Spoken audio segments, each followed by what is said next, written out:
in a week that sees layoffs across multiple industries and maybe the end of the FTC versus Microsoft thing. Maybe. Wouldn't get your hopes up. The case is at least, the court version of it is done. The ruling will be made and then sealed. And Yep. There's so many layoffs. a lot. That I didn't even include them on the documente. The one we're not going to cover is ESPN is laying off a ton of people. Yeah. Rumor was Disney basically told them, like, figure it out. They laid off a lot. Yeah. Yep. Interesting choice. I don't know. Either do I. I don't know. I don't know the current state of things. I don't know. Yep. That's where I'm like, I don't know. A lot of things. Supreme Court fucking up. Yeah. But hey. I was having that conversation today because I'm watching a documentary on Netflix called, I think it's called Winter on Fire. It's the documentary on the Ukrainian Revolution in 2014. Oh, okay, yeah. And, I was discussing how, basically the Ukrainian president of the time refused to sign a trade agreement with the EU, and that basically galvanized a good portion of the population in a series of 10 days. True. We've been hit with punch after punch after punch after punch with stupid shit, mainly from the Supreme Court, and everyone's just another day. Another day. Another day. Anyways, you know what this isn't? A politics podcast. Do you know what this is? Another podcast. The Gamers 2 podcast. Ooh, specific. Your weekly roundup of news and commentary related to the video game industry and anything else that piques our interest, which we could fold politics into that if we so choose. If we were actually interested. But we're not that stupid all the time. Just some of the time. Good caveat. We do whatever the fuck we want, generally. 9 times out of 10. 9 doctors out of 10 will tell you that we're something. That we're clinically insane. Cats. But wearing human suits. Meow. Purr. 9 out of 10 doctors would also tell you to play one of these next 18 games. Yeah, got to keep the boogeyman away. That's how you do it. Game a day. You don't have to talk to that doctor. Exactly. So let's start with number 1. One Lonely Outpost for the PC. That's what I call my penis. I was going to say my house, but yeah, I agree. We'll go with that. Number 2, A Little to the Left. Oh! Cupboards and Drawers DLC for the PC and Switch. Keep it going. It's too easy. Number 3, Construction Simulator Airfield Expansion DLC. Never built an airfield before. I'm interested. So might as well then. Number 4, Destroy All Humans 2 Reprobed, a single-player edition for the PlayStation 4 and Xbox One. Number 5, Little Friends for Puppy Island on the PC and Switch. Number 6, Solvars for the PC, PlayStation, Xbox, and Switch. Number 7, Story of Seasons, A Wonderful Life for the PC, PlayStation, Xbox, and Switch. We were talking about that movie last week. Game, yeah. It's a Wonderful Life. Oh, yeah, that one, yeah. What was the actor's name? Oh. The whole reason we looked it up. I don't know why, I have such a hard time remembering that guy's name. Oh, see. Take a look at the stars. I'm pretty sure that his character name in that is Barney. In A Wonderful Life? Yeah. Yeah, I believe that's true. Which, why the fuck do I remember that? But I can't remember the actor's name. It's not James. We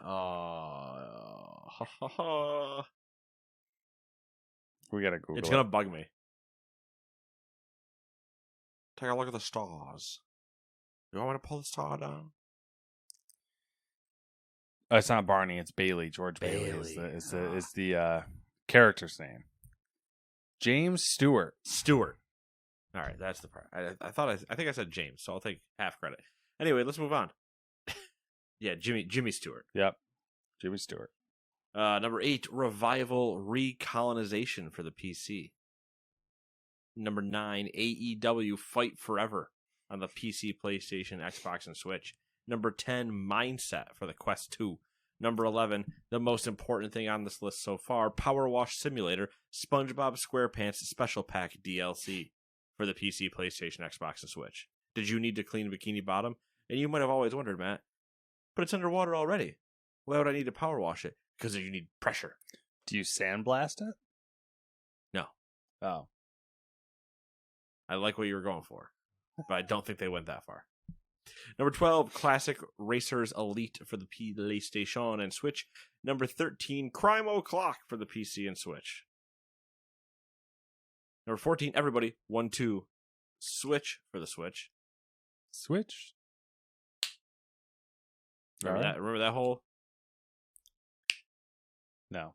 You don't remember that from the... Man, you really do block out Nintendo. And Yeah. Nintendo's entire Switch intro was, now let's just switch over to the other thing. Every time they would snap their fingers, or you'd get the click sound, and then they would switch screens. It was their transition cue. The last promotional marketing thing I remember from Nintendo Man, this is gonna be bad. is the two fucking dudes going around making everyone play the Wii. You don't even remember the Ice Cube jiggle Nope. about the Joy-Cons, about how they're supposed to be so sensitive to vibration that you could tell, is it 2 ice cubes or 3 ice cubes? Nope.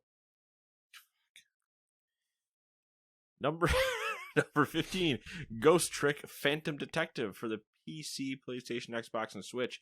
Number 16, Master Detective Archives Raincode for the Switch.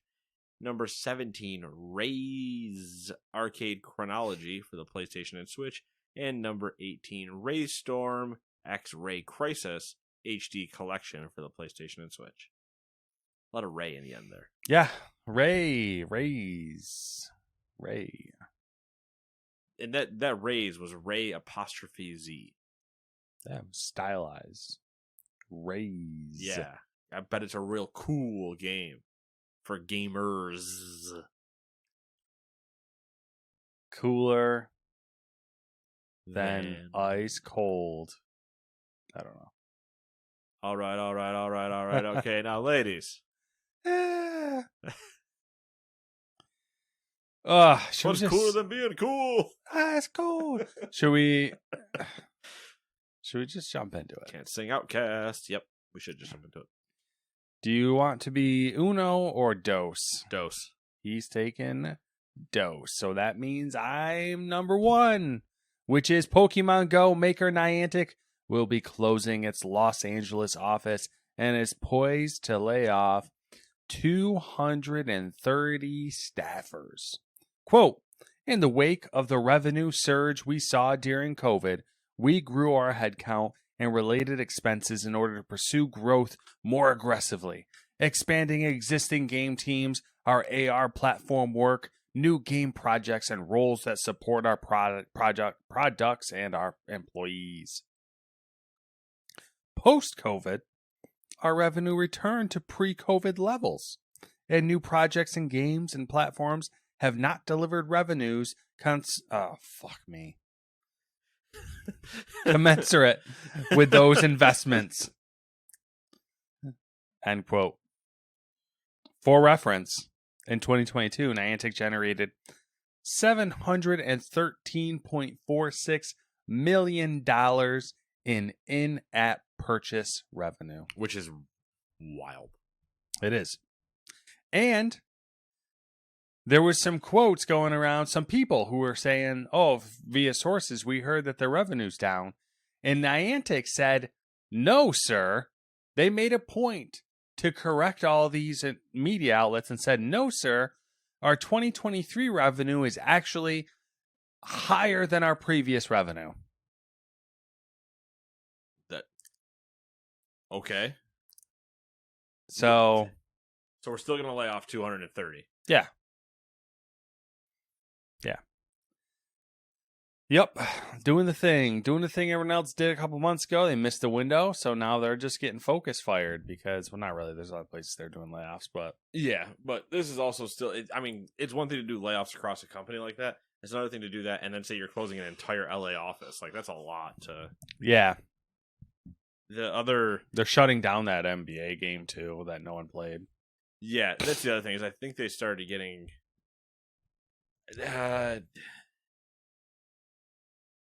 There's the whole you don't want all your eggs in one basket, but the converse is that you don't want a bunch of baskets with only one egg in it. Yes.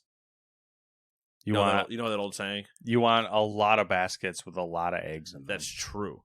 You want a diversified portfolio. Yeah. And if you're one of these rich people, you want all the eggs, all the baskets.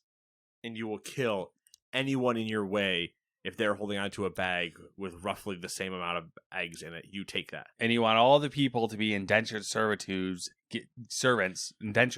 giving you more eggs. Anyways. Yeah, so Wild, they started doing all those weird deals. So you mentioned the NBA one. There were a bunch of other ones that they were like, oh, Niantic's making this or this or this. And you're like, you guys got to start focusing here at some point. Because it almost seemed that they were just taking deals that were coming across to them. Sure, why not? You know? They tried it with Harry Potter. Didn't work. Pursuing growth aggressively. Yeah. Because that's all they care about. Growth. Until all like a fucking cancer. All right. Speaking of Matt's cancers, number 2, Nintendo. Nintendo President Shuntaro Furukawa says the firm aims to smoothly transition its consumers to the next console.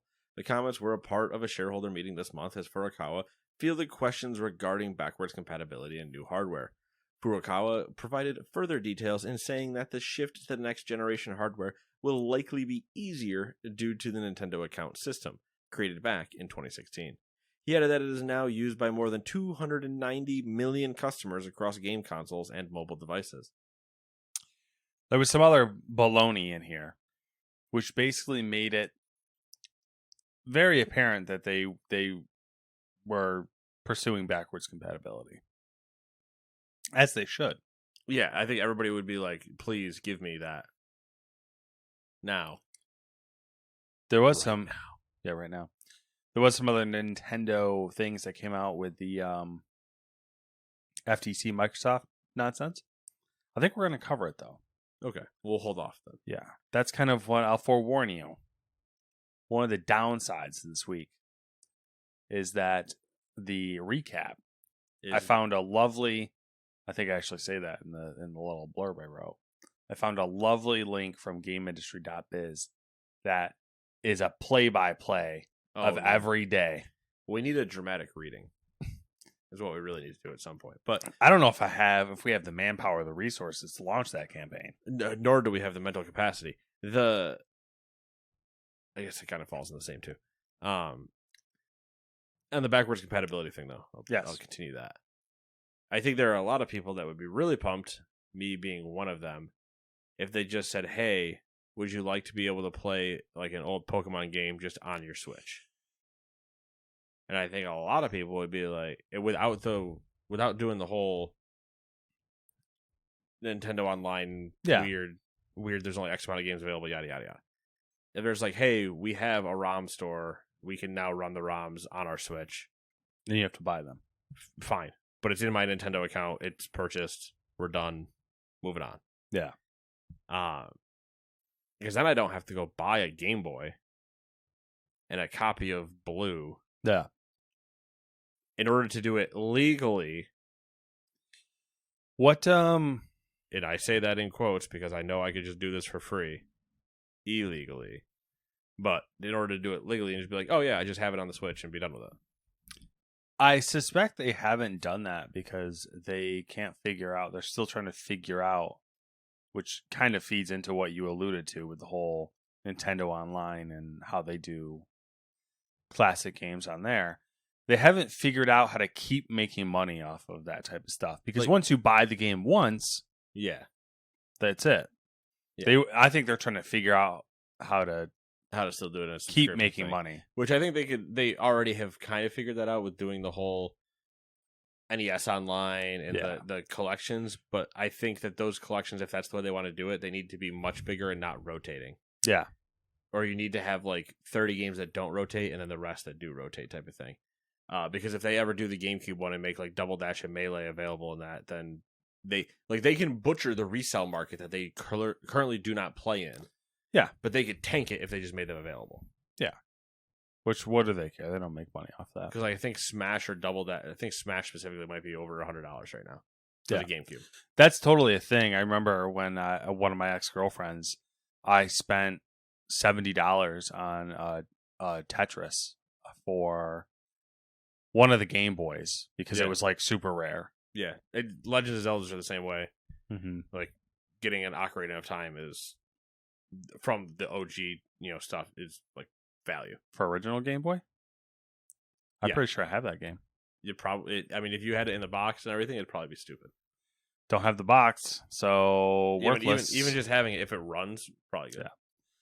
I think I have it, and I actually, surprisingly, for someone who dislikes Nintendo, I have a working Game Boy Classic. Yeah, the only thing you have to watch out with, I think it's true for the Game Boy ones, is like the battery that was on the cartridge. But those you can replace. Yeah.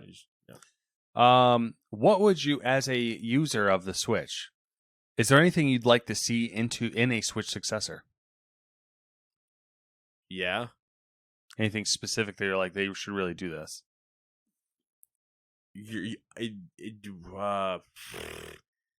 Your base is the lowest Steam Deck. As far as performance. Out the gate. I think we can't be running at 480 in a hand.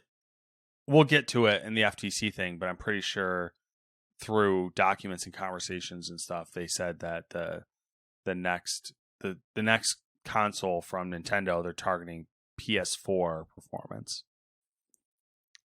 Whatever. I'm not listening to whatever they say. All right. Moving on. But in terms of this is assuming that we get Switch 2 and it's just another handheld and it's not like a Wii U rug pull or... I don't think they can move away from it now, right? I know we're talking about Nintendo here, but let's... But we could do what everybody's always rumored going back to the 360 PS3 days of always like what the next console will be. What Vita tried to do, what PSP tried to do, what the Wii U tried to do and failed. All of those things had that whole, hey, just take your games on the go. Yeah. I specifically remember, I can't remember if it was PSP or Vita with MLB The Show. It was like, have your save on your thing, you'd play it on the train, and you get home, and you just continue playing on your PlayStation. I think that was Vita. Yeah.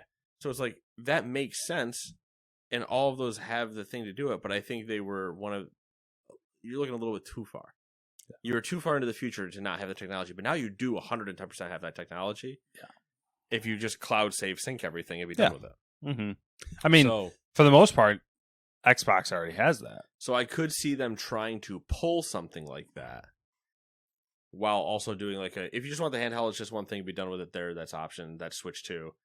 But then there's Switch 2 Extended Edition where they actually have like a box that you sit at home and then you have still like the regular Switch type of thing. It's weird. I don't know. Here's my guess. Hard sell. It's Nintendo, so I think Nintendo they're gonna take the whole concept of the Joy-Con controllers to the absolute maximum max, and it's gonna be an N64 controller. No, they're gonna go to cameras that are just tracking your hands and body movement. Oh no, they don't have the ability to do that. Oh, that doesn't mean that's not gonna stop them from trying. No. Here's what they're really gonna do. We're cyclical here, bro. We're cyclical. We're on a Wii U generation. Right. You better fucking buckle up. It's gonna get wild. It's gonna get wild. And so you know how big the PlayStation is, right? Yeah. That's how big the new handheld is gonna be from the Switch. That's the size of the screen. And the controller is the Duke controller from the Xbox. And you have to get your own TV stand to put it in, like an easel, whenever you go anywhere. Interesting. Interesting theories. All right, let's talk about some good stuff here. Sports Interactive, the developer of Football Manager, has announced that FM 2024 will be the last of its kind. R.I.P. As far as the game engine is concerned, No. the studio has said it will have a number of new features. Among them will be the ability to transfer saves from one game to another. Users will also be able to pick up from their FM23 career from their save files and on FM24 across multiple platforms. That sentence made no sense. You're able to take your saves from 23 to 24 and keep going. Unsurprisingly, Sports Interactive said that FM23 is the most played game of the series. Anyways, going forward, the studio said it will be moving on to using Unity for Football Manager 2025. Thoughts, comments, concerns? I'm intrigued to see what it all comes out with. Initially, because Kenny and I were talking about this, as we do. Yes. And because he messaged me and he goes, "Hey, have you seen it?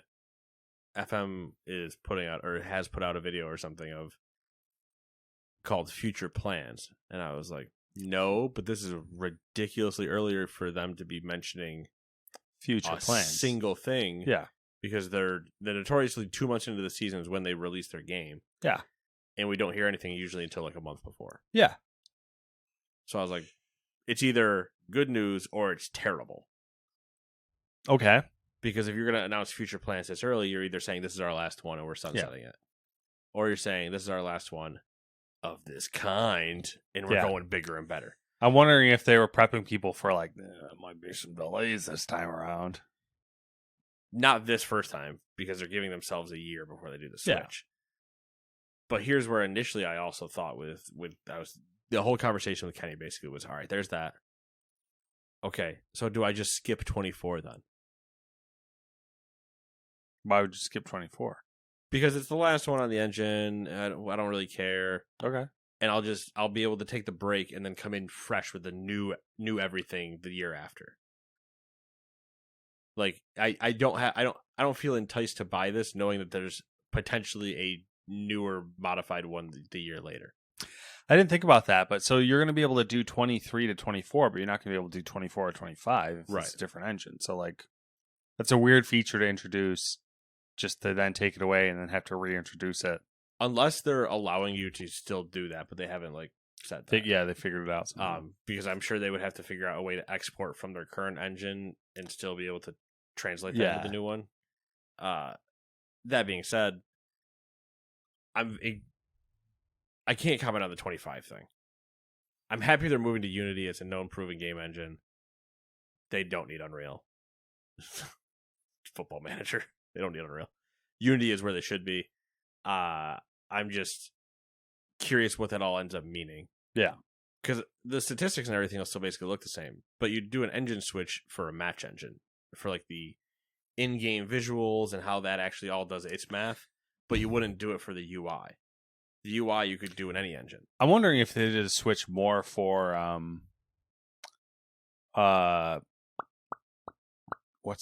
do I want to describe this? Like the online feature set. Also possible. I mean, they could be doing a lot of things that are, like I said, match engine based or like not UI options. Yeah, like social, whether it's social stuff or network structure or actual like calculations, everything they can run under the hood so they can do a more accurate thing with whatever. Graphics updates, I assume, and stuff like that should be easier and yada yada yada. Mm-hmm. Well, and better. Better, faster. When it comes to that, like until I see anything of what they're gonna do, cool, nice to know, but I don't until you show me. I don't have a real thought. The 24 thing is rumors are that it's supposed to be the most complete one they've ever released because it's supposed to be like almost anniversary bon voyage to what it was type of thing. So that's where I'm tempted because I'm like, ooh, are you guys really pouring the heart into this one before you're gonna wrap it up in a bow and be like, so long, child.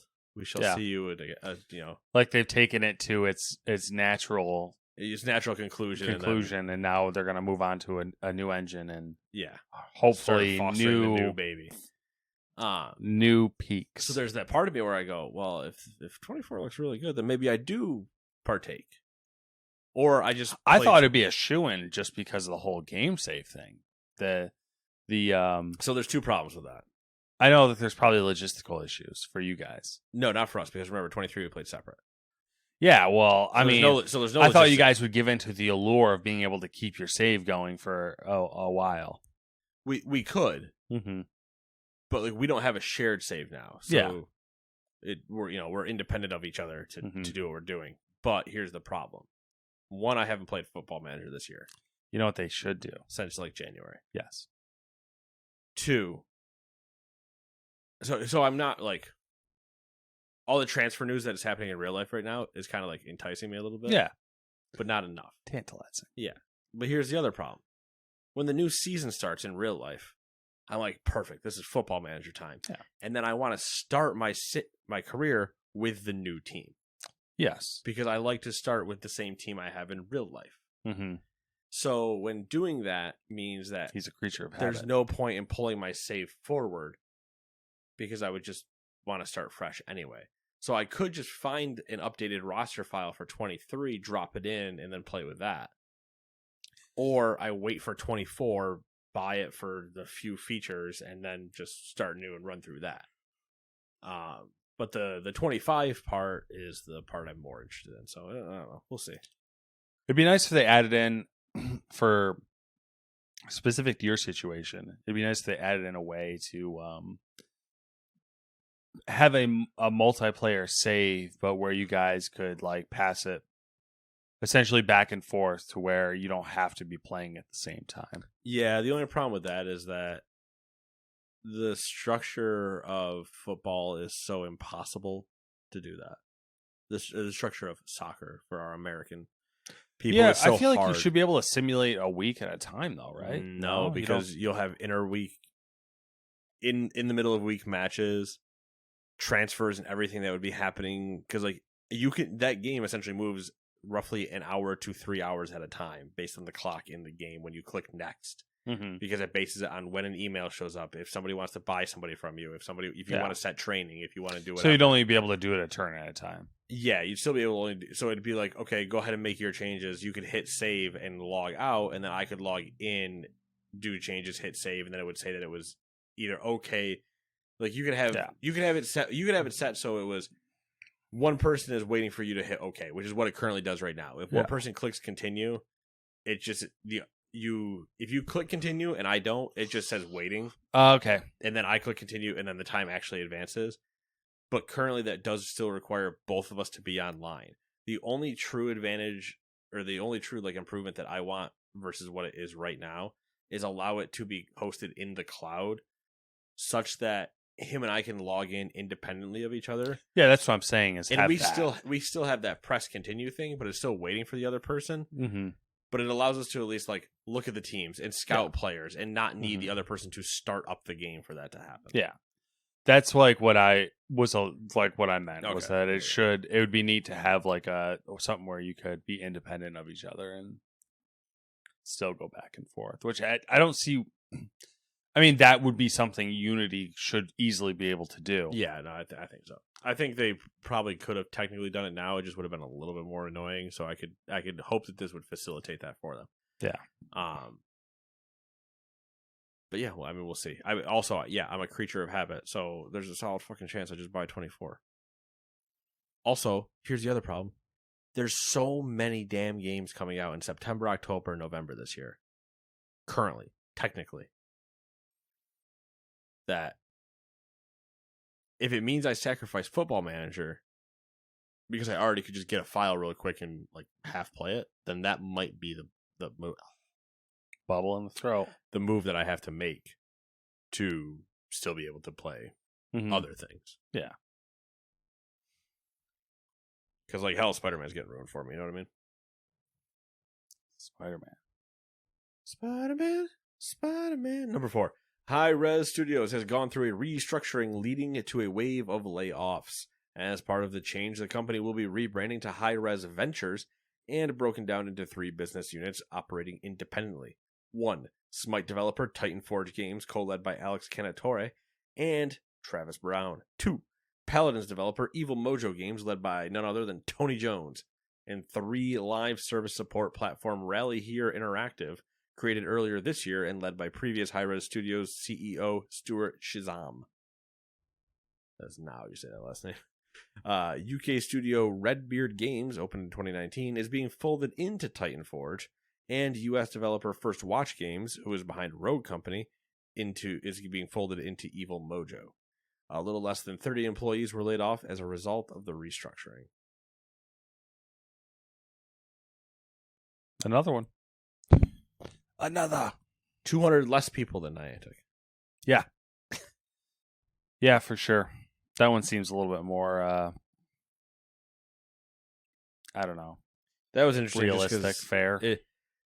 Realistic makes sense, but it's more...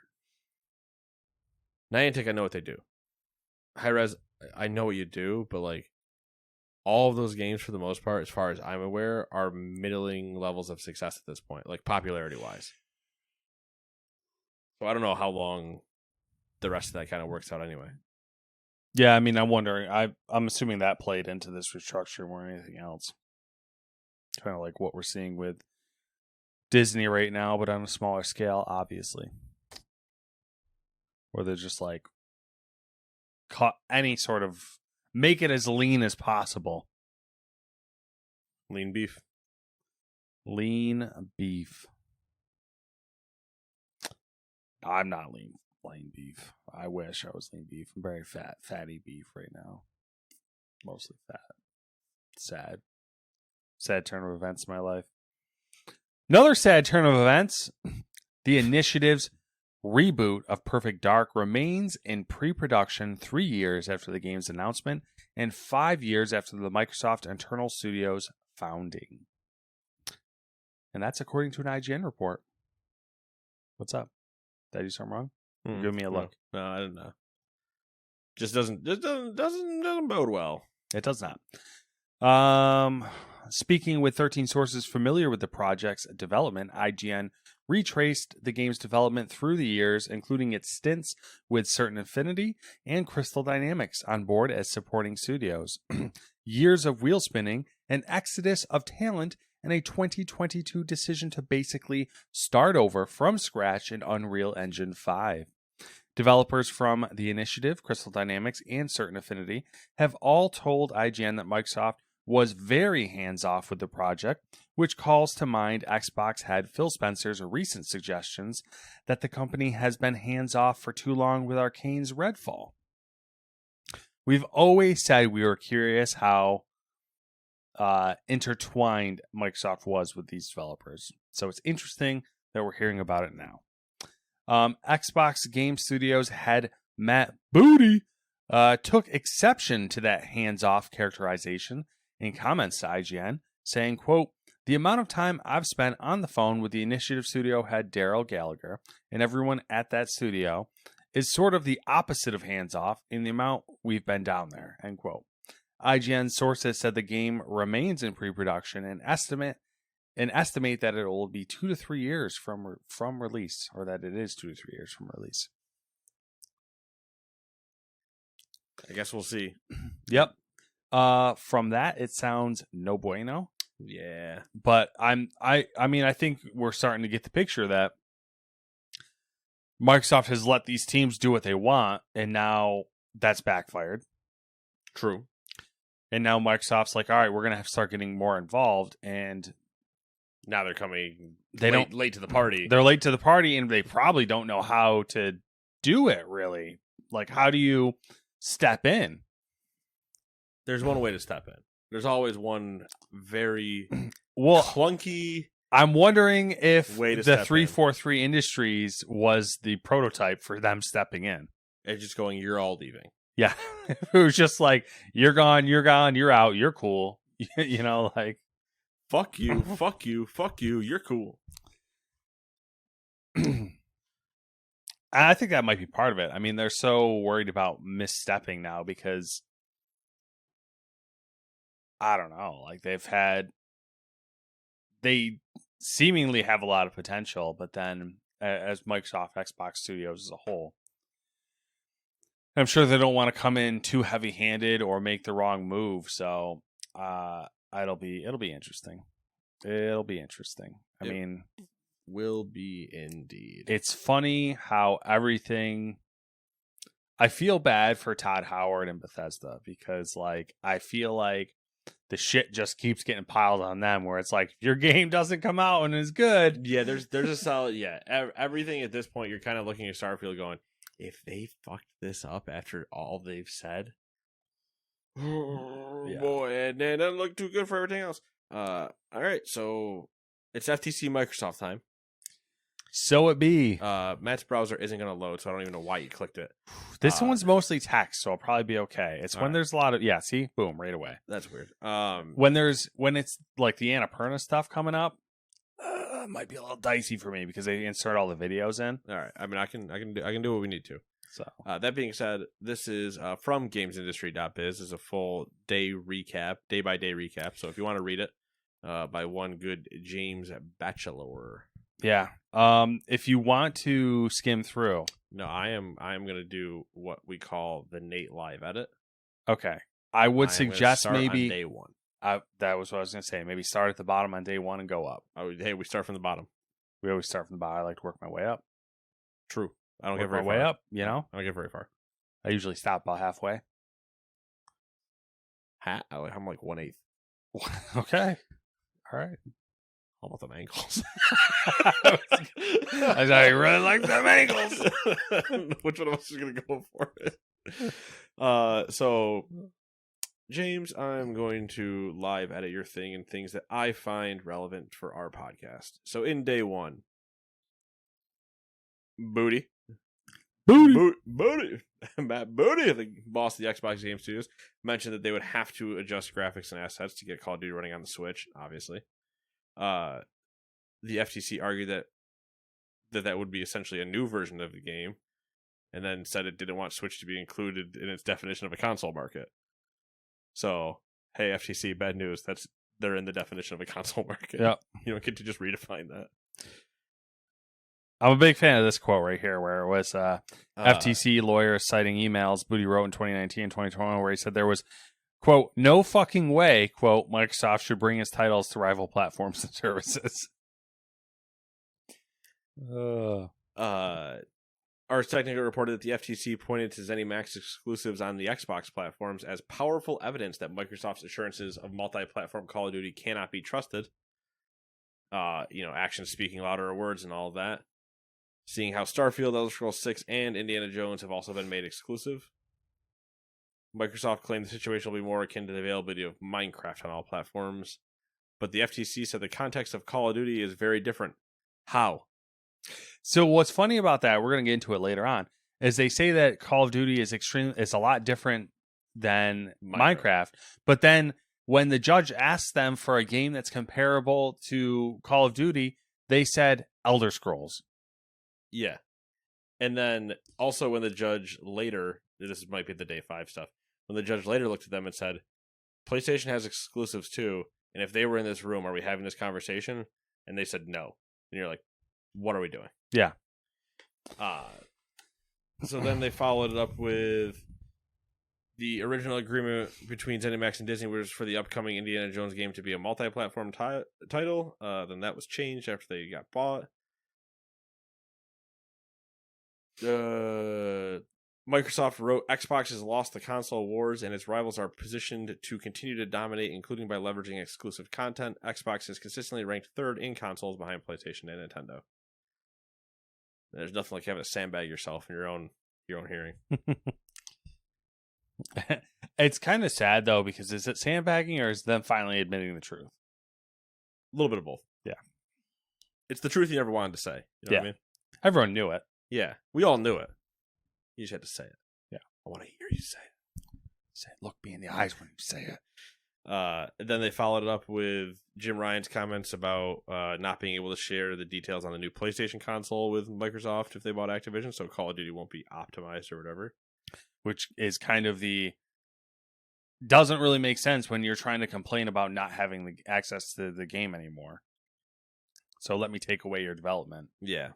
Rumors of the expected starting period for a new generation starting in 2028 after some documents came out reviewed by some other people, IGN being one of those. So that was the rumor, or one of the problems between the 10-year thing is just if it would cover a next generation, which technically, yes, 10 years. If you, hey, real quick, do the fucking math. Not a math pod. Not a math pod. My favorite things of these hearings were the emails coming out of Jim Ryan, where he literally said, verbatim said, I don't give a shit what they do. It's not actually that big of a deal. Yep. And frankly, once the head of Sony says that, why are we doing any of this? Yeah. Why are we here? That doesn't matter. Doesn't matter.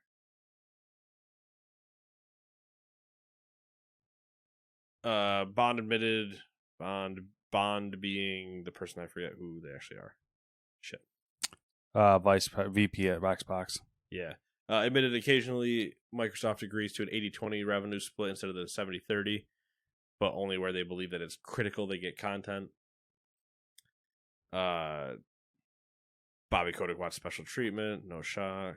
No shit. All right, then we move on to day 2. Not even reading the rest of that. This also, I wish he had the quote in here. I'd have to go find it. But the FTC sucks at cross-examining people.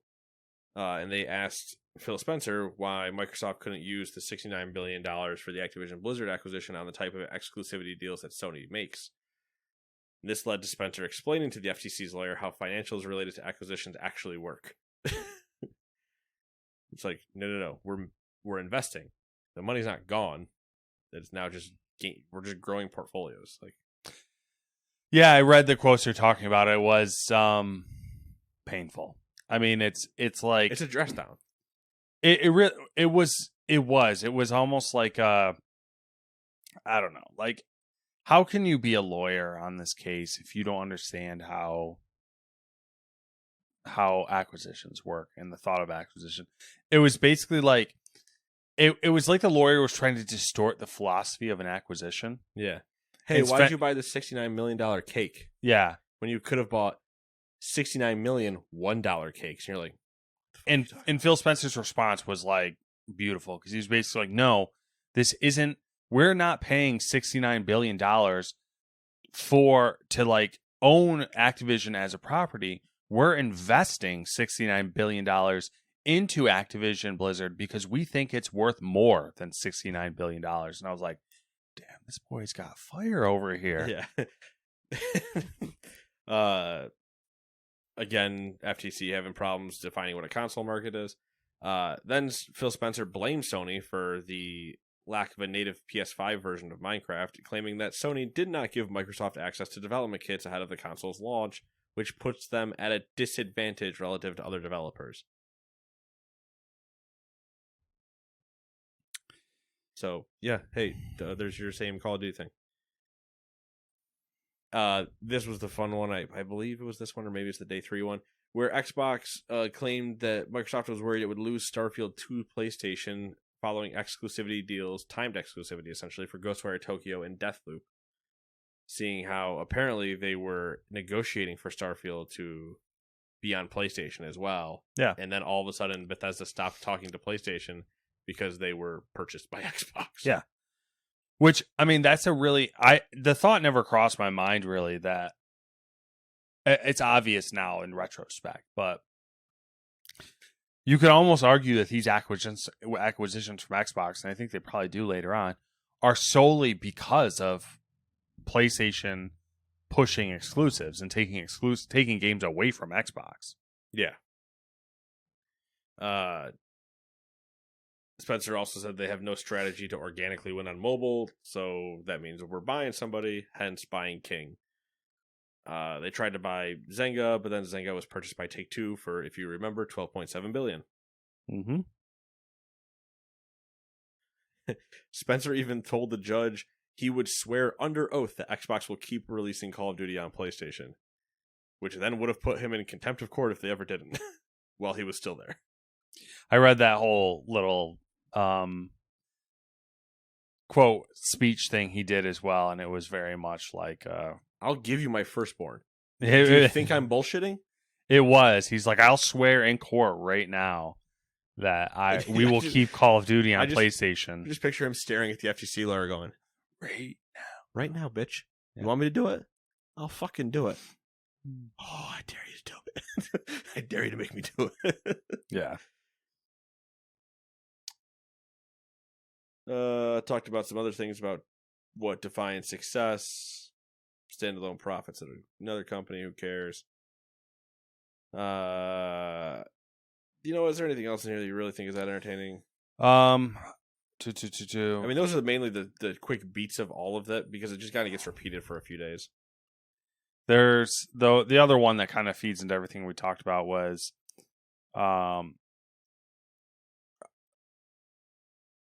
multifaceted relationship with Sony, discussing how the two work together to ship games on PlayStation, but adding that the deals like exclusivity for the Final Fantasy 16 are trying to reduce Xbox survival in the market.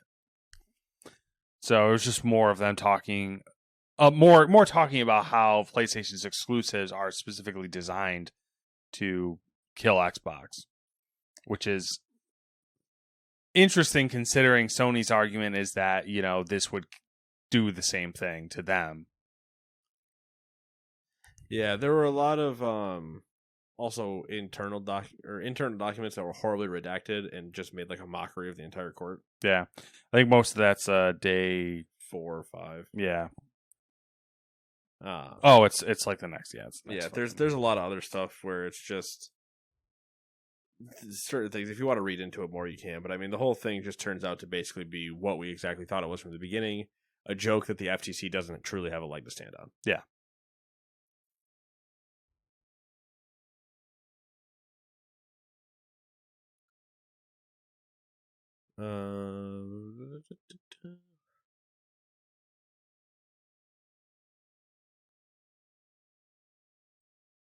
Just double. Or just yeah, sorry. There's a lot. There is a lot to skim through. Internal documents. I'm just skimming for the parts that I actually give a shit about because some of it doesn't matter at all. Yeah, I mean, we could probably just skip to Justifies as Unicorn. Product needs to replace, blah, blah, blah. Reuters. Bobby Kotick was asked whether he sees a reason why Xbox or Microsoft might want to make Call of Duty exclusive to its platforms. The CEO responded, quote, "No, it would alienate over 100 million monthly active players. We would have a revolt if you were to remove it from one platform." Ryan believes Sony's acquisition of Bungie will benefit the platform holder more than if it had acquired Activision Blizzard, IGN reported, primarily due to the Destiny Studios' experience with live service games. There was a lot of emails, like you were saying earlier, there was a lot of emails from Ryan that basically contradicted everything that they were saying, that Sony was saying publicly.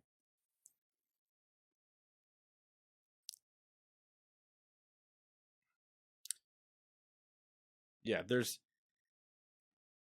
it was a lot of, I think I'm good at reading the rest of that. It was just a lot of hullabaloo over, when they came up with the whole thing of, did I really, what the fuck? Oh my god, it's going to be damaged. They can't do this. This is ridiculous. Consumers are the ones that are going to be screwed, and yada, yada. And then all the evidence out of PlayStation was actually, no, we're not worried really at all. We'll be fine. Mm-hmm. I think the quote at one of the bottoms of the exchange between Jim Ryan and somebody else was, they would have been better if they had announced an electric car. Yeah. And it's like, okay, so your attempted public stance was on the benefit of the consumer that this doesn't happen. Yeah. Your internal stance is none of this actually matters. Yeah. For us or the consumer. And still your external stance is it kind of matters for the consumer, when Microsoft's saying, we're not, if you guys don't be dicks about this, we're not going to change what we're doing, at least with Call of Duty and whatever. Yep. There was some discussion about cloud gaming, and the CEO of Microsoft said that most people use cloud gaming as an adjunct to their consoles, and it's not a strictly substitute for the console. Some other things is that this Microsoft CEO lamented the use of console exclusives. Quote, always believe software should run on as many platforms as possible, end quote. Sony, the dominant player in the console space, has defined market competition using exclusives, and so that's the world we live in. I have no love for that world. In addition to the 100-plus companies Microsoft considered acquiring prior to its deal with Activision Blizzard, this is some fun stuff here. They did a bid to buy Square Enix in 2019. And then it was parted out. Yep. And then now we get into the meat of it. All the companies that Microsoft looked at purchasing. Thunderful, Supergiant Games, Niantic, Playtrix, Zynga, Bungie, IO Interactive, and Scopely. Only 2 of those would have been worth it. Yeah. I think that was their moment of throwing shit at the wall. IO would have been interesting. Zynga would have been fine. Mm-hmm. Niantic just laid off a bunch of people and is falling back on profits. Yep. Don't know if they would have been able to avoid that. Day 4 was the redacted document day where things started. Yeah, and that's that. I don't even care. That's just hysterical because clearly an intern is getting fired. Yeah. We'll rip through some of it real quick. The Last of Us Part 2 cost $220 million to develop, and with close to 200 staff. While Horizon Forbidden West cost $212 million and had 300 staff. Full-time specifically. Yes. The document also revealed that 1 million PlayStation users only play Call of Duty, and estimated the series accounted for $800 million in Sony's 2021 U.S. revenues and $1.5 billion globally. It also suggested this year's Call of Duty is the last in PlayStation's exclusive marketing contract. Their contract technically ends in 2024, but I don't know what date. Yep. So if it's August 2024, then yeah, it'll be the last one because they released in October, September. And then we're into day 5 now, and as Canada's Competition Bureau believes the acquisition is likely to substantially harm a competition. Not true. Thanks, Canada. Which apparently they missed the date to Even rule say by, that? so it doesn't really mean anything. Always appreciate Canada showing up to the fight late. Thanks for playing. Guts deep. That's cutting back years deep. This was the day where the FTC used Elder Scrolls as a substitute for Call of Duty, where they said that Elder Scrolls is the closest Microsoft property to Call of Duty. And the Microsoft lawyer took that time to correct them and say there's actually 2 Elder Scrolls games. There's Elder Scrolls Online, and then also the Elder Scrolls Mainline series, which would be Elder Scrolls 6. Well, he fucked up. The lawyer fucked up a ton because I think at one point they said Elder Scrolls 16. They did. Then recorrected it and said 6. Then accidentally revealed that they expected to be out in the next 3 years. Yes.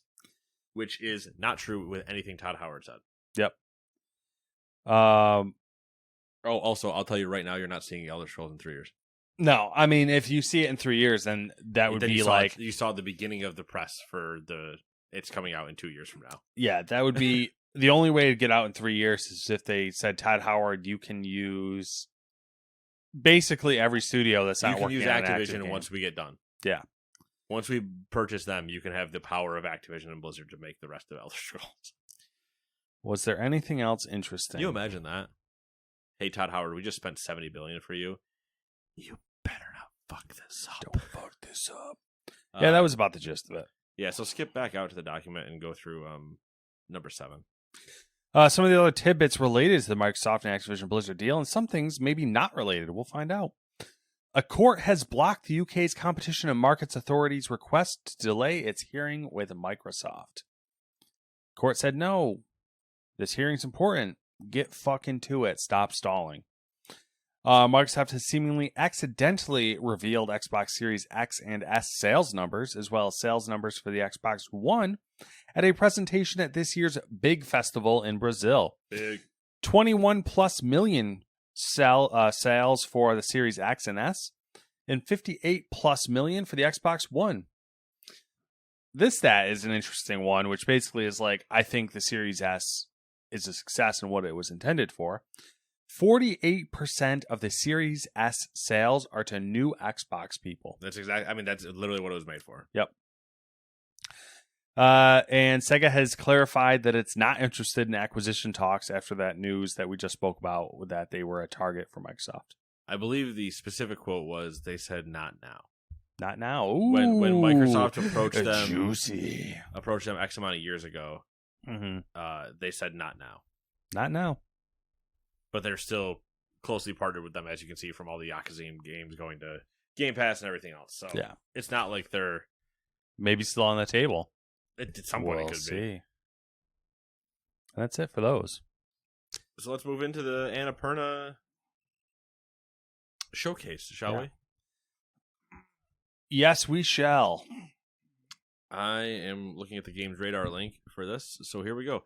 Blade Runner 2033 Labyrinth. The first internally developed video game from Annapurna Interactive and game director Chelsea Hash is Blade Runner 2033 Labyrinth. So, hey, you got a Blade Runner game, Matt. It's also the first in-house game from Annapurna Interactive. That's literally what I said. Oh, you said that part? I literally read the first internally developed video game. Listen, all I heard you mention was Chelsea Hash? Chelsea Hash. PC and console. So, hey, if you like Blade Runner, yeah. It takes place between the first movie and the second movie, I guess. I mean, technically by those numbers, yes. And it is less than 2049. Well, yeah, but there's no year attached to Blade Runner. The first one. Yeah. Fucking don't sass me there.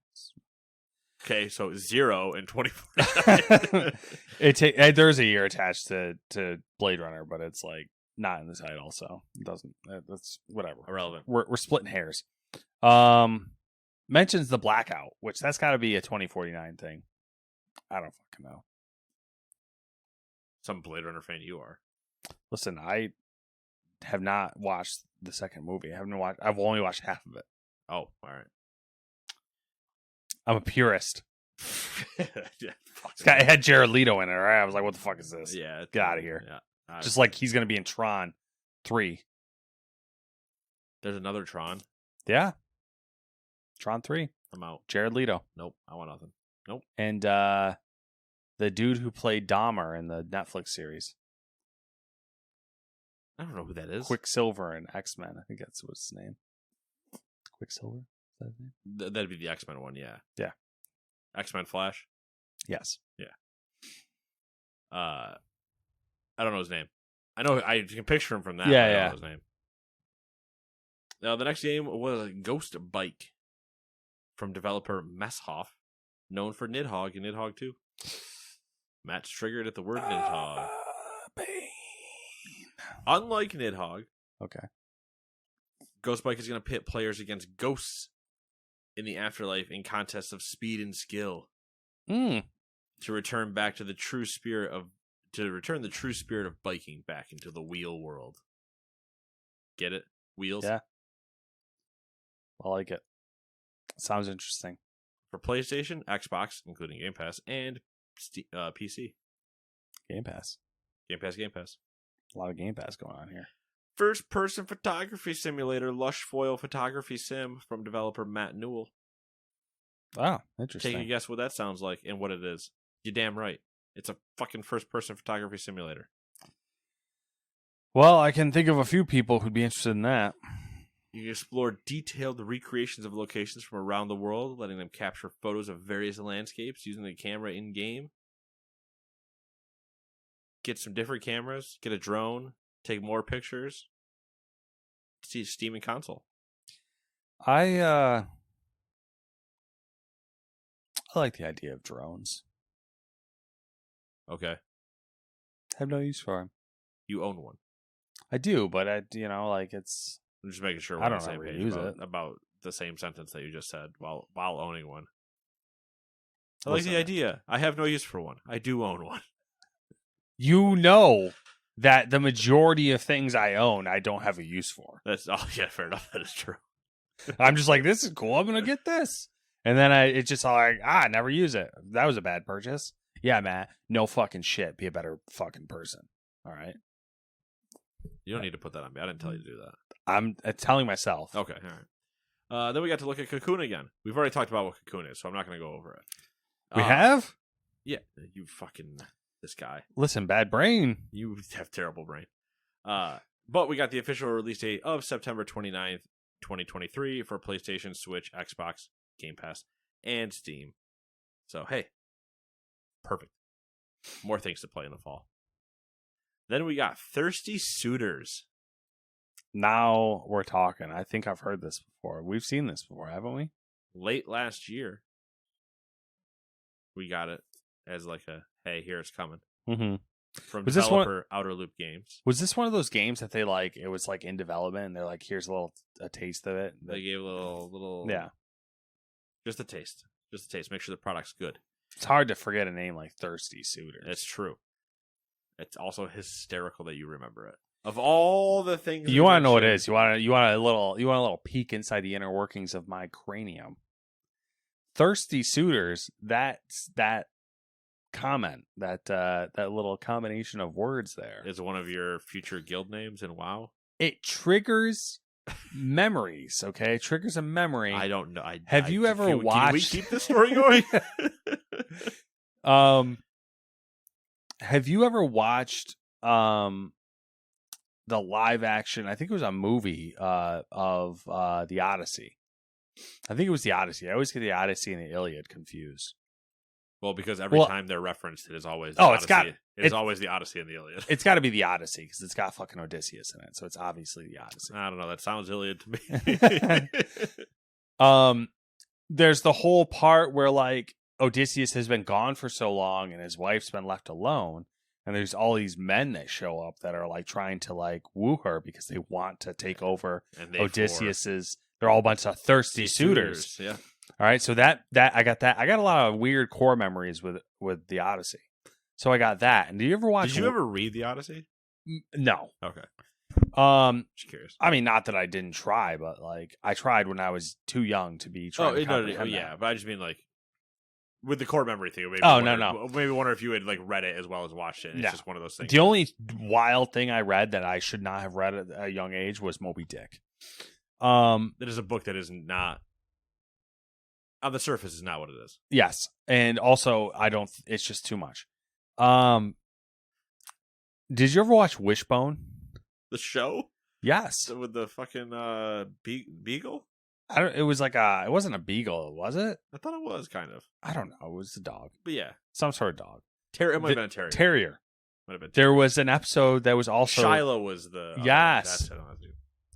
There was also an episode that was the Odyssey. Oh, okay.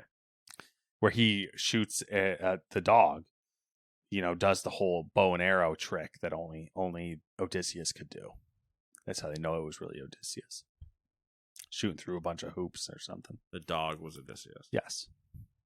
That was Wishbone. Yeah, fair enough. That was always Wishbone was the main character. Yeah, he's basically the Airbud before Airbud. Yes. So there you go. So it triggers. So it's, memories connecting. So anyway, Thirsty Suitors. Good news for you, Matt. It's got a release date. November 2nd for PlayStation 5, for Xbox, Game Pass, Switch, and PC.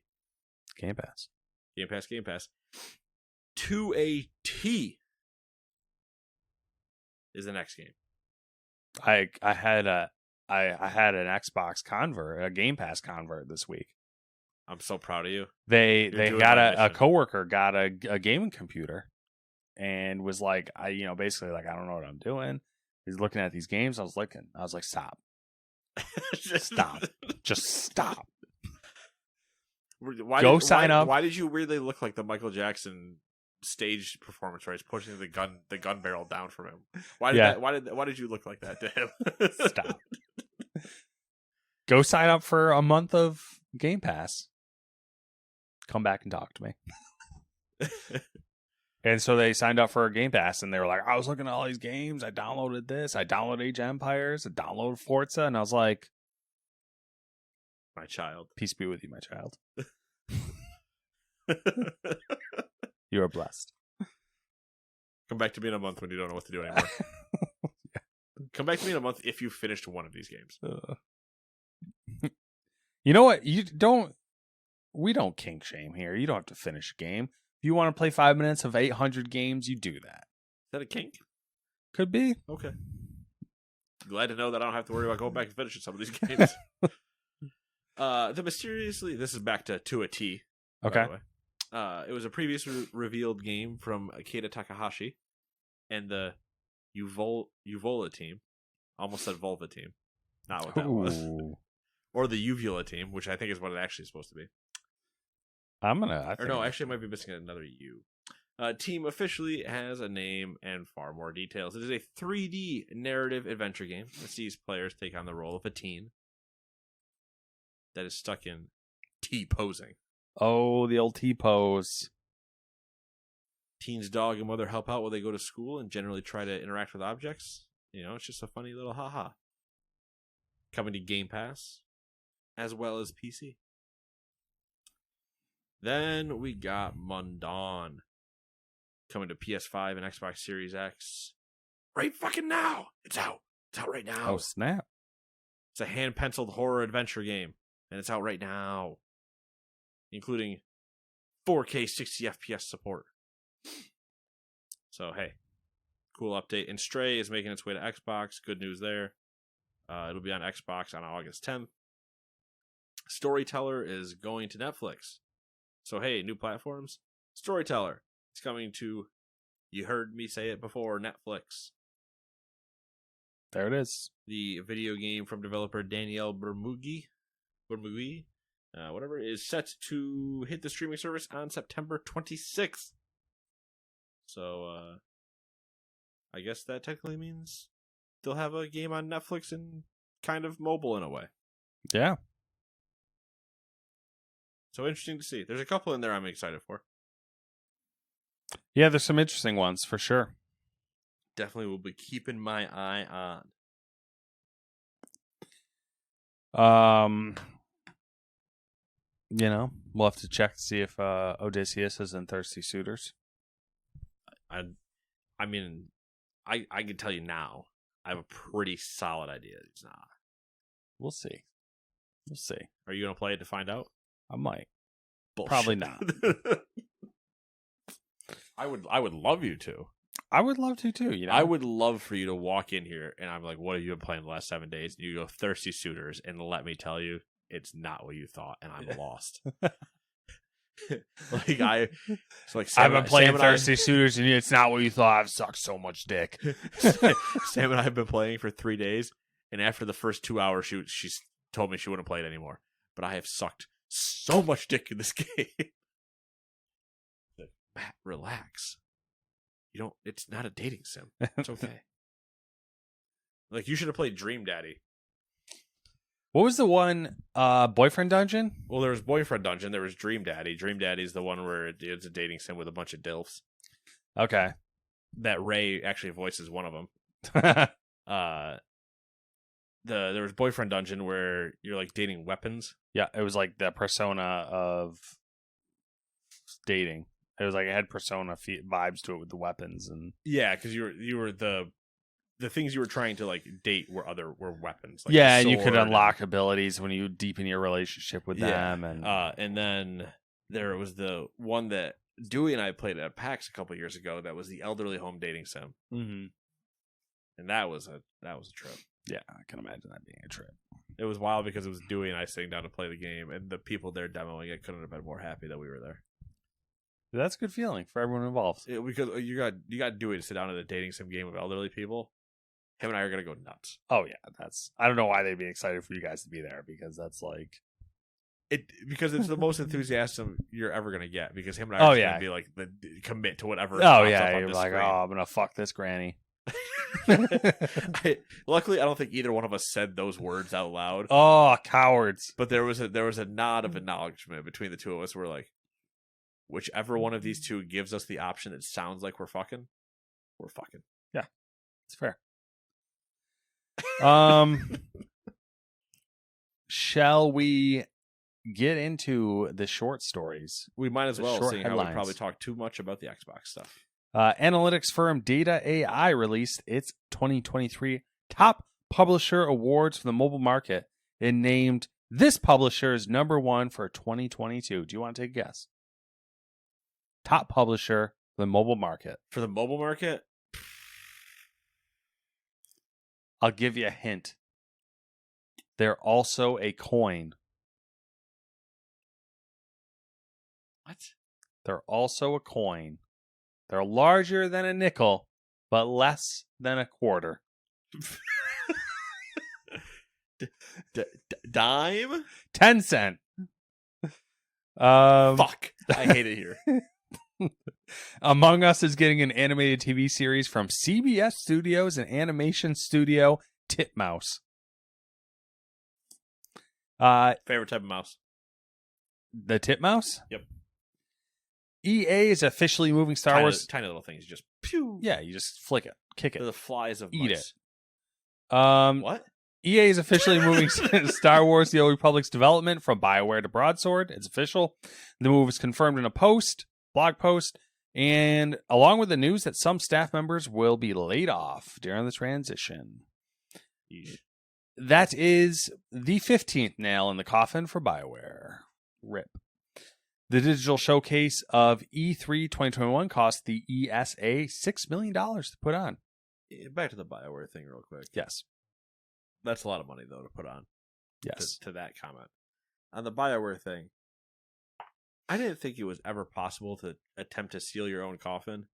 And frankly, BioWare is proving me correct, because I would have thought, dig your own grave makes sense, because they've been doing that, right? Yeah, they're past that phase. But the 15 nail in the coffin thing kind of brought another visual to my head, where they've been trying to nail their own coffin shut, except their lid is perpendicular to the casket. And they're like, I don't understand why it doesn't work. And now there's 30 engineers standing around and going, I don't know, man. It seems like it should have worked. And now it's the people are just kind of poking it with a stick. Like, come on. Yeah. So they currently they're working on Dragon Age 4. And the next Mass Effect is in pre-production, which basically means nothing, because pre-production for video games is nothing. And especially pre-production for that, which was rumored to have been going on for... Yeah, but which makes sense, though, because they're down to... They basically have the workforce to make a single game. Right. Except they still haven't done Dragon Age yet. Yeah, so they're full-on working on Dragon Age 4, and that's it. Yeah. So... Moral of the story here is Dragon Age 4 good, you get Mass Effect. Dragon Age 4 bad, no more BioWare. And you'll see Mass Effect being made by Respawn. I don't even think you'll see that. I don't think you'll see Mass Effect. I think they shelve it for years and then maybe bring it back at some point. Maybe. I mean, Mass Effect I think is worth if they. In one hand, I would be happy for that. In another hand, it seems like it'd be foolish, because Mass Effect has a lot of value and a lot of name recognition, a lot of loyalty to it. Right, but I think you sell it. EA sells something? That's nuts. You're floundering and you want to be bought, so you either hold on to the single IP or you sell it and just sell BioWare away. Listen, I'm not saying that I don't agree that that's a good move. I'm just saying Microsoft that we're would love talking BioWare. about EA. Microsoft would love BioWare. Microsoft would fucking suck the juices out of the BioWare goodness. I was What's going left? really weird there. What's left? What good juices? No, are left? honestly, I could see them buying it and then just putting them with Bungie and going, or putting them with 343 and going. No, you know who you stick them with. Between you two half brain celled organisms. You know who you stick them with? out. You stick them with Obsidian. Oh, that's true. That would actually be the best. All right, let me get through this shit. Sorry. Do we care how the ESA spent that $6 million? Absolutely not. Bethesda has said that Starfield will launch with a disc-based edition, but that's only for the Xbox version. You know, they do digital codes now. Yeah, but give us a shit. I don't know. People are talking about it. I put it in here. I don't Final fucking know what Fantasy's they care 2 about. discs. PlayStation's better. Final Fantasy's two discs discs because they're fucking lazy. 2 discs is more than one. Prove me wrong. It's better. Speaking of things that are awful, Meta has announced MetaQuest Plus, a monthly subscription allowing users access to 2 selected VR titles. The service will cost $60 a year or $8 a month. You know what that should have actually been? Free. Wow. Oh. We're corporations here, Matt. So free's not an option. But you know what it should have been? You remember the Xbox weird layaway thing? Where you bought the Xbox, you got like a bundle, right? You bought the Xbox, you paid it off over the course of 2 years. That came with Game Pass for that entire time, and games with, or it was Xbox Gold at the time. Yep. So you're getting the 2 games a month and yada yada yada. Yeah. But you paid it off over 2 years and then you own the console. Mm-hmm. Do the same thing for a VR headset and do this. That's a good idea. You're welcome. I'm a marketing genius. I stole somebody else's idea. That's marketing. Steve Jobs. Shit. He fired his own shot. It wasn't me. I've been beefing real hard with my iPhone this week. Software is really taking a shit on itself. Google is reportedly playtesting a new YouTube feature called Playables, which would let users play games on the platform. According to the Wall Street Journal, games will be accessible directly on the YouTube's website or via the iOS or Android YouTube app. You know what's more devastating about YouTube? They started cracking down on ad blockers. You know what's funny about all of this? Stadia died for this. Stadia did die for this. Baldur's Gate. They're great. Baldur's Gate 3. Baldur's Gate 3's release date on PC has been moved forward. Who the fuck does that? To August 3rd. But its PS5 release was delayed about a week to September 6th. Still no Xbox version. Yeah, they're just trying to get away from Starfield, I think.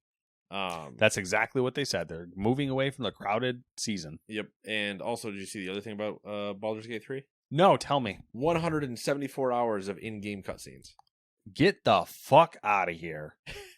So who has time for this? So the part that I don't know, and this is the part that I wish they kind of had clarified, whoever had put the tweet out, because I think it's disingenuous a little bit. Like, that's a lot, but if it's, say there's like potentially 10 minutes of cutscenes in like one person's conversations, but it all depends on what choices. Like, you won't ever see that 10 minutes. You get this 10 minutes or this 10 minutes. Yeah, or you don't. Maybe you only get a minute because you accidentally murdered this guy. Yeah, because you killed the person. Then okay, whatever. The PSVR 2 headset can be used on the PC, but it will require additional hardware to work. iVR, I guess iVary. Yeah, I'm going to say that's supposed to say iVary. Is working on designing and producing the hardware required. Let's go. Blizzard has announced that the release date for Diablo 4 Season 1 will be announced next week. I love an announcement for an announcement. Silent Hill 2 Remake is releasing in early 2024, according to the voice actor of the main character. Okay, how about I hear it from the studio? Fucking critic over here. No, not a critic. It's just we have had how many voice actors always just say one thing and the studios are like, no, shut the fuck up. Bethesda has partnered with AMD for its upcoming Starfield, so the game is likely to not support DLSS, which is NVIDIA's tech. That was a big thing this week. I don't know why people were all up in arms about that. Who knows? But a well-regarded modder has promised to implement DLSS 3 during the early access period of the game, with DLSS 2 coming later. I like that it's just a modder's like, yeah, I'll do it in the first week. So don't worry about it. Yeah, it's been a whole thing this week with the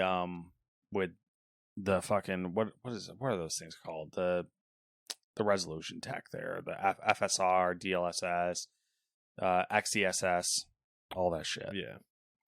Red Dead Redemption could be getting a remaster soon, as the game was recently rated again in South Korea. Which, if it's what I think it is that I've been saying since Red Dead 2 came out. Put it in Red Dead 2? You have the engine and all the assets. You literally drew the town and everything for Red Dead 1 inside of Red Dead 2. So either you put it in, or if you also are just releasing it again, but with that entire engine that you've already built, then that makes sense. And I, for one, would be all in. All in. ArenaNet and NCSoft has a surprise expansion for Guild Wars 2 called Secrets of the Obscure. It's coming out August 22nd for $25. It's a good name. It is a good name. I'm not going to play it, but it's a good name.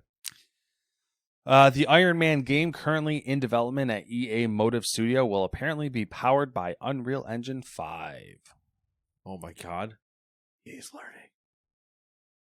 Valve has reportedly started banning Steam games featuring AI-created art assets unless the developers can prove they have rights to the IP used in the dataset that trained the AI. Ooh boy, it's gonna get wild.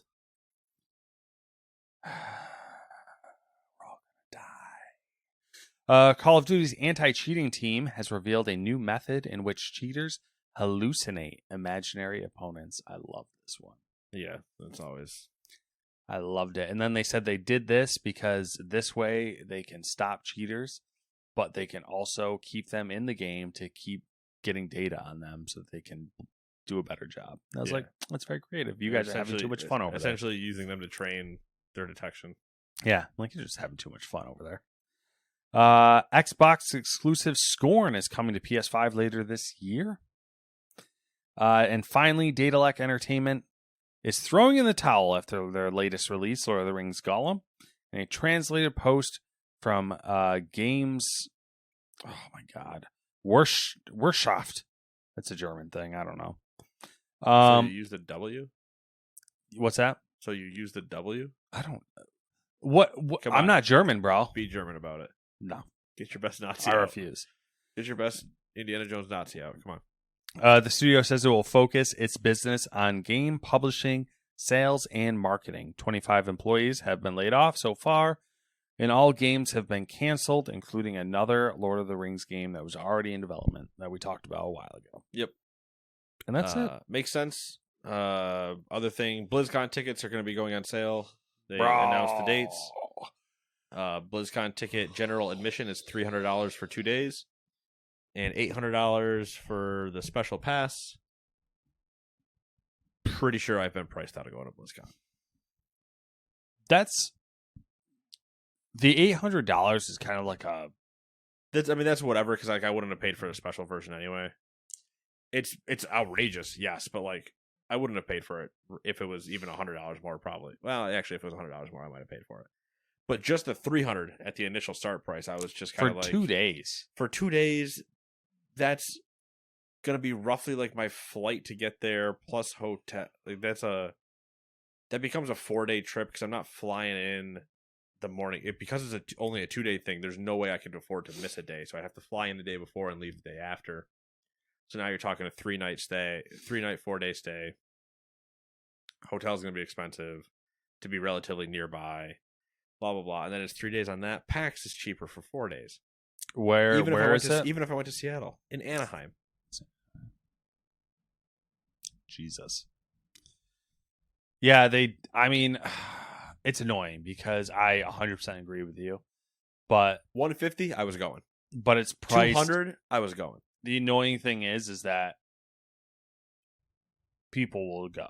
Oh, 100%. People are There's enough super fans that will lap that up. There's also enough people that just live on the West Coast where it's not like if I lived in Anaheim and it was $300 for 2 days, I would do it. I wouldn't even think twice. Yeah, that's a good point. But it's $300 and I'm having to make a cross-country trip. I'm worried that it's going to be something like, unless you're a creator in like Europe, you're not making that move. Yeah. Yep. I hear what you're saying. Like I feel like it's harder for them. It's one thing for us. It's harder for even them to have the international flight plus cost plus hotel plus all that. So yeah, if it was $300 and I lived in Anaheim, I'd do it. It's $300 and I live on the other side of the country. It's a hard sell. I don't think I can do it. I don't think I can bring myself to do it. I agree. It's a hard sell. I think I'd rather spend $300 watching baseball games the rest of the summer than do that. Yeah. I still have Yeah. those free tickets. Yeah, we still need to like go to games. Yeah, we gotta figure that out. Whoops. Anyway, it's been 7 days. What you been up to? A little thing called nothing. What have I been doing this week? Not a lot. Watching anime when I have free time. Listening to my book, which is really difficult to get through, which is long. And that's about it. I mean, yeah, that's about it. What about you? For me, it's just been the same old. WoW, Like a Dragon, Diablo. I am 1 hour left in the Witcher book. Real close. Real close indeed. Yeah. So everyone's starting to come together, or are already together. I would assume we've gone back to the dwarves, but Ciri and Yen have not come yet. Okay. Geralt and Dandelion are with Yarpen Zigrin and Zoltan Chile. Yeah. A lot of people are still alive. Like, technically, like, just names I know from the books plus the games plus everything else. A lot of people are dead. Yeah, you got some more, too, coming, I believe. Dead? Yeah. Well, I mean, yeah, I figure. The one twist still hasn't happened. They still haven't died. So that happens in the final hour? That seems quick.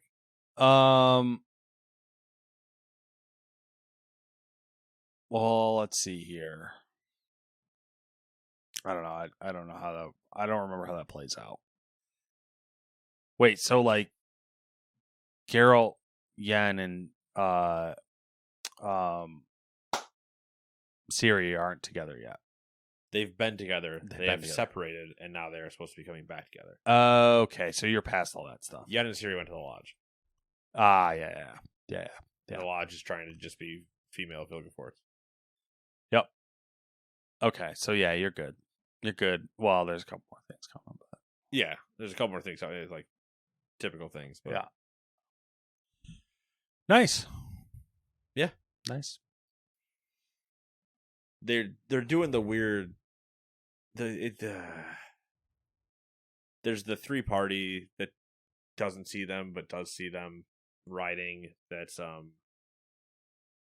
oh my god, Baron Munn, the random elf and the random pilgrim. Mm-hmm. That they introduce themselves, but the guy for the pilgrim's doing the same exact voice of Vilgefortz, which sounds really weird. It is. It's not Vilgefortz. It's the fuck is his name? They're people from the book that are like, I think it's they introduce their Dijkstra. names. I want to say it's Dijkstra. That's what I thought. Yeah, sorry, it's the same voice as Dijkstra. Yeah, because he's recounting everything that happens in in the courtrooms. Mm-hmm. But yeah, he doesn't introduce himself as Dijkstra. Typical Dijkstra. Yeah. But they don't. When those three, I can't remember who the elf is, because the elf I don't think is. The elf was there was that weird like side thing where they were talking about like the elf criminal or something like that in the town. I can't remember how it played into the story, but it was that guy. Yeah, and then there's. Oh, you're talking about the one that jumps into the river with the supposed to be getting executed. It's one of the elves from that whole thing happening. I'm pretty sure. Well, there's the 3 they pull out out of line to execute them because they've been chosen. They kill their 2. Then he like kicks the one dude in the face, jumps through a window, breaks the shackles in his hand, jumps into the water, disappears essentially, and then they don't know what happens to him. I think that's him. So that makes sense. So it makes sense it's those 3. But it's also funny. Obviously, Dijkstra doesn't introduce himself as Dijkstra, but that they mentioned specifically that group, that trio, sees Geralt, Yen, and Ciri ride by and doesn't react. Yeah. Which is very weird. Other than Dijkstra just maybe not wanting to deal with them, but like he also knows what happens if he does. Yeah. And then I like the butterfly stuff that happens throughout everything. There's certain things we can talk about after this. Yeah. But like the butterfly thing with the ship whose name I don't remember now. Katarina, something like that. Okay. I don't remember the name. It's the ship that Ciri lands on. The flea jumps off of her from the void. Yes. And causes the plague. Yep. But then there's another character, and they say like, who's the boat's name is irrelevant to most of the people now. They don't understand it's going to go down in history. Yeah. But then there's another person that they're talking to that's in the Dandelion and Geralt see her in the town before they go to the dwarves, and she like says something, and they say that name will be down in infamy as well, but they just don't know it yet. And I'm like, I don't know that name at all. I still don't remember who that is supposed to be. I remember like the one that's this is a really old callback, but you're past the point with the whole lady in the lake thing. Well, yeah, she's out of there now. Yeah, but like the one that helps when Ciri's jumping, like her sole purpose is to be there to help Ciri, and she's like from the future essentially. She's in the future. Oh yeah. No, she jumps to she finds that was like a book ago Nemu. or something. Yes, Nemu. No, it's in this book. And did you read? They leave the dreaming part once she catches up to that point. Yeah. Did you read Season of Storms? No, the side story one I didn't read. Okay, so I read it in chronological order. So I read Season of Storm. In between, was it 2 and 3? I think. Yes, and there's a good chunk of that deals with Nemu. Because there's a lot of this, and like you don't really. At the time when I was reading it, I'm like, what the fuck is this? Because they talk about it in this one, dealing with her. Yeah. Of her having those moments and everything. And that's why she has the dreamer there, because she's had the direct contact, so she knows what's supposed to happen. Yes. And then they see her appear.